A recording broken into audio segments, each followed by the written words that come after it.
All right, Jason, we're going beyond the blog again this week. It's funny. This was a very interesting article. This was one of those articles where the way that it ended was not how it originally started. And so it kind of just had a mind of its own. It essentially wrote itself. And so what we're talking about is really fear-based sales tactics, something that's very common in cybersecurity, but really with like an ethical approach is the way that I wanted to look at it.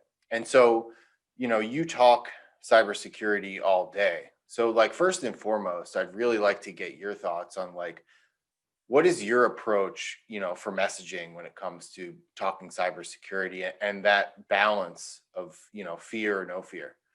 Okay. So fear is a powerful emotion, and fear often drives buying behavior because it's a powerful emotion. And marketers and companies have tapped into that fear to sell for quite some time now. But I think you're right. It's the balancing act because buyers, I think, ultimately resent overt fear, particularly overt fear tactics with no resolution that you talked about, with no positive plan in place. So I think you hit the nail on the head. In cybersecurity, I often use the analogy of insurance, Kevin, because it's the same kind of idea. Endpoint security is like homeowners or like my auto insurance. I have it. I never let it lapse. It's something that I never consider not having. And I have it for the same reasons. I am afraid ultimately that there'll be an event that happens to me rendering me harmed in some way, financially harmed in some way. And so, obviously insurance is born. It's kind of the same with cybersecurity. We're talking about the incident that could happen. Folks don't really consider not using endpoint anymore. We're beyond that.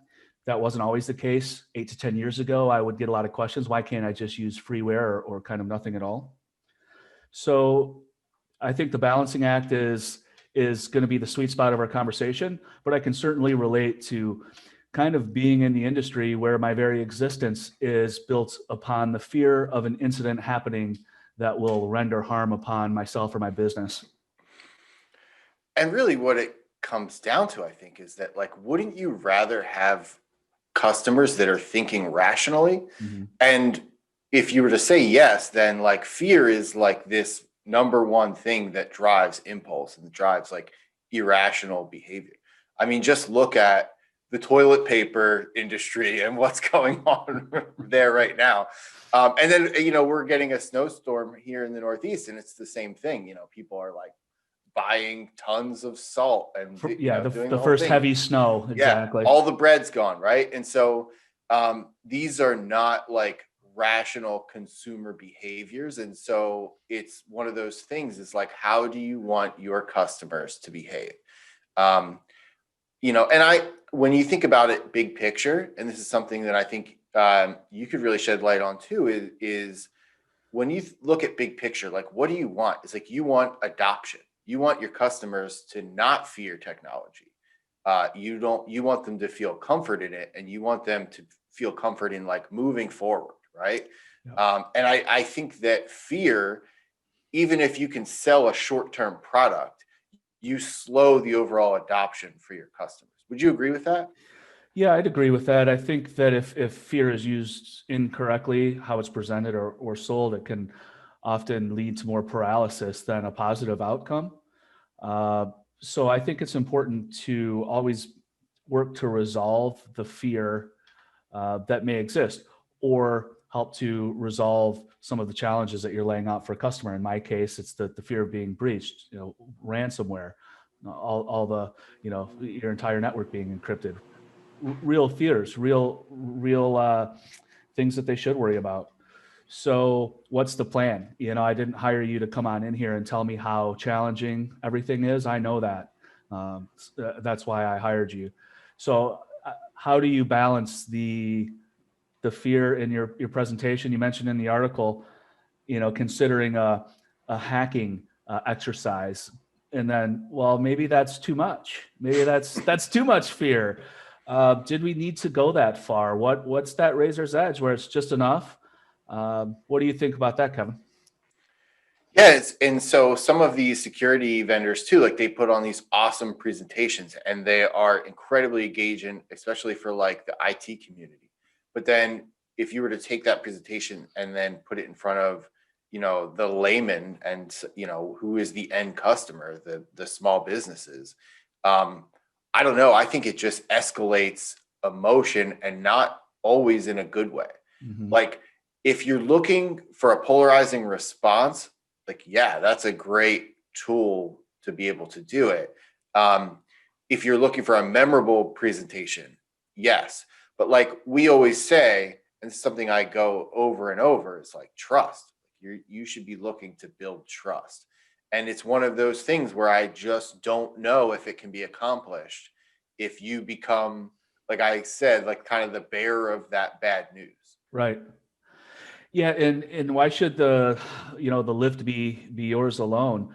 There's an entire industry singing the same message, meaning the fear that if you don't protect yourself, something bad's going to happen. You talk in the article about kind of validating your own conclusions or data points from more of a shared input and existence.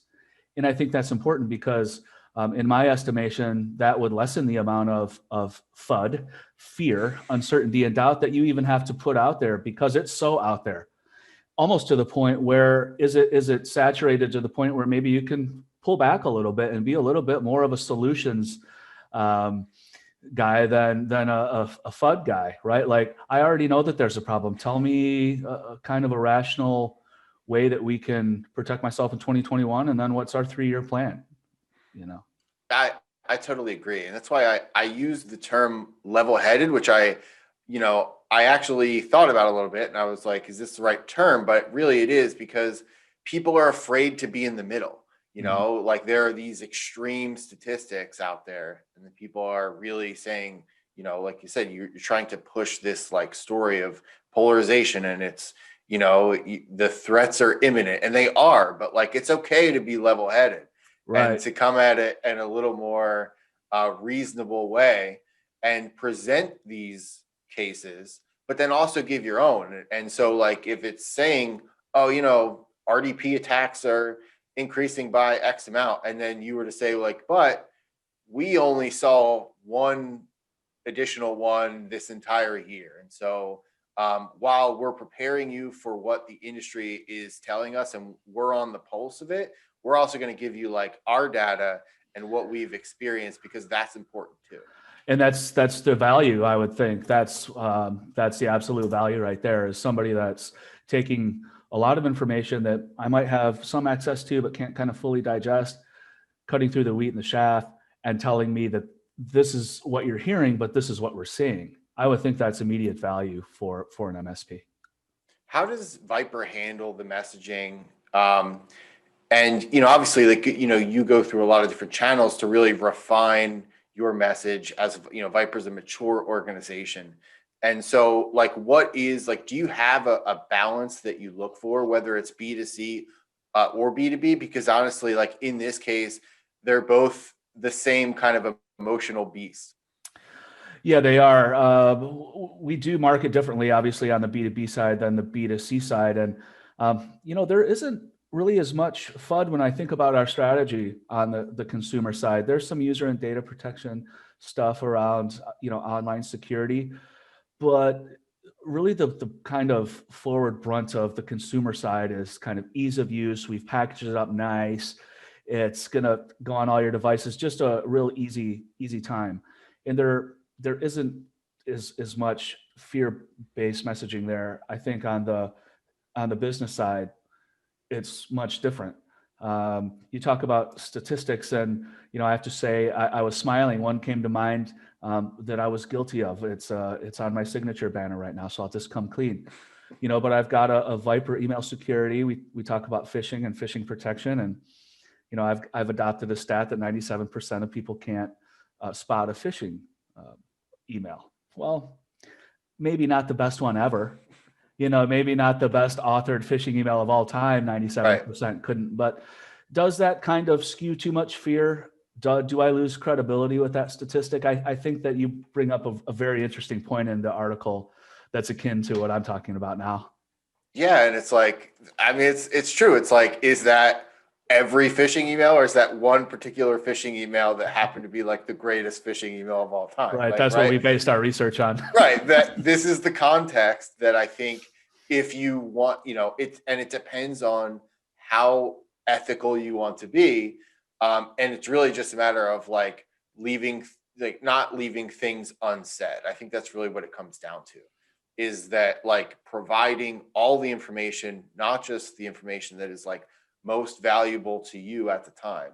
And I do this every week. So I create this, we have this email, it's called MSP Spark, and it goes out. It's all these content ideas. And a lot of them are stats and things like that to create infographics for social media. And so literally, like, I send out every week these statistics.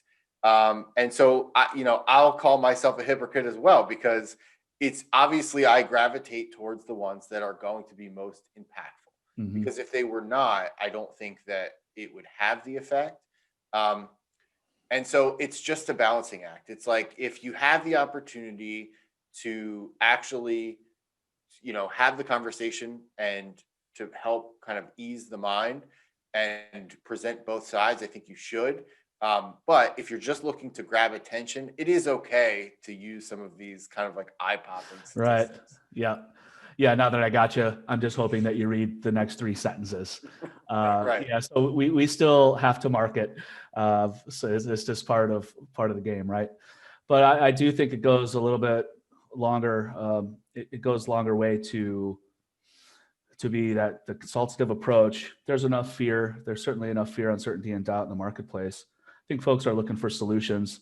And I wonder about the statistics, if we as an industry are overdoing it, just total fatigue through the constant barrage of fear, of these statistics, of the bad news. It's back in the papers heavy the past couple of days, major high profile hacks that would warrant its own session. But I think it's kind of well known with folks that are outsourcing their technology needs, that there's plenty to worry about. I'm looking for somebody that can help solve my problems. And I would love to know that, like, the impact of these stories, and that it actually has the way that it moves the market. Like, does Google being down lead to like instant sale of Microsoft 365? Does government agencies getting hacked lead to the sale of blah blah blah? Viper and Absolutely other right. products, right? So like, that I'm curious, because that seems to be what everyone gravitates towards. Like, let's just grab this headline, put it out there, and then put our message on top of it. And it's okay to create awareness. I think that's important. And I think that's better than just kind of sitting silent. But, we call it like newsjacking, where you're just constantly grabbing headlines and, pushing the kind of like most polarizing story. Yeah, absolutely right. We'll hear from our sales folks. Hey, didn't you see that, so-and-so competitor had such and such happen to them? How can we position this? And, our answer is always disappointing to them, that we don't position that against a direct competitor, because we're all in the same industry. We've decided that isn't the route to take. That's not the image that Viper wants to portray. Not to mention that it's not wise to throw stones when you live in glass houses, and which we all do. And wouldn't everybody else be licking their chops if the tables were turned? So it's more of a collaborative effort.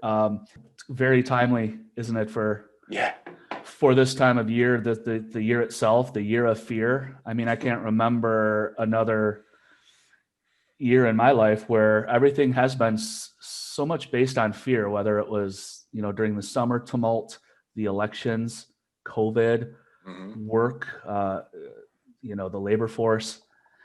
Boy, if you talk about the possibility of fatigue for buyers, and maybe when to kind of lay off your own message, now might be the time. Yeah, absolutely.